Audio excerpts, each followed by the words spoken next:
بسم الله الرحمن الرحيم الحمد لله رب العالمين الصلاة والسلام على نبينا محمد وعلى آله وصحبه أجمعين ما بعد.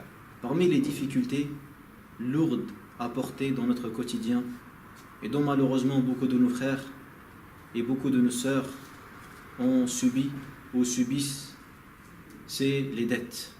Les dettes sont une épreuve. Les dettes, comme certains ont dit, est une humiliation la journée et une inquiétude et un désespoir le soir. C'est une humiliation la journée parce qu'on ne veut pas rencontrer ceux et celles qui ont un droit sur nous et un souci la nuit parce que ce sont des réflexions, ce sont des pensées qui nous perturbent. Par ailleurs, on trouve que dans le Coran, le verset le plus long dont Allah Tabaraka wa Ta'ala a évoqué est le verset qui parle des dettes.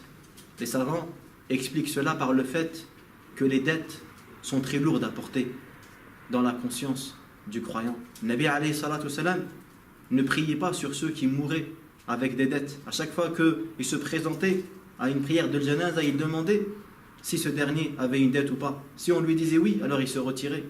Et si on lui disait non, il priait sur lui. Et lorsque alayhi salatu wassalam lorsqu'Allah Tabaraka wa Ta'ala l'a enrichi, Nabi alayhi salam payait les dettes des endettés, puis il priait sur eux alayhi salatu wassalam. Aujourd'hui, nous allons apprendre une invocation importante qu'on dit lorsqu'on est éprouvé par la dette. Un jour, un homme est venu voir Ali ibn Abi Talib parce qu'il s'est plaigné de la dette qu'il avait, il n'arrivait pas à la rembourser. Ali lui a dit: ne veux-tu pas que je t'informe, que je t'apprenne une invocation que Nabi sallallahu alayhi wa sallam m'a appris? Et si tu portes une dette semblable à une montagne, Allah Tabaraka wa Ta'ala va la rembourser pour toi. Allahumma kfini bihalalika an haramik wa aghnini bifadlika amman siwak. Allahumma, oh Allah, ikfini bihalalika an haramik. Accorde-moi la suffisance dans ton licite afin que je ne touche pas au haram. Wa aghnini bifadlika amman siwak. Et enrichis-moi par ta grâce afin que je n'aurai plus besoin autre que toi.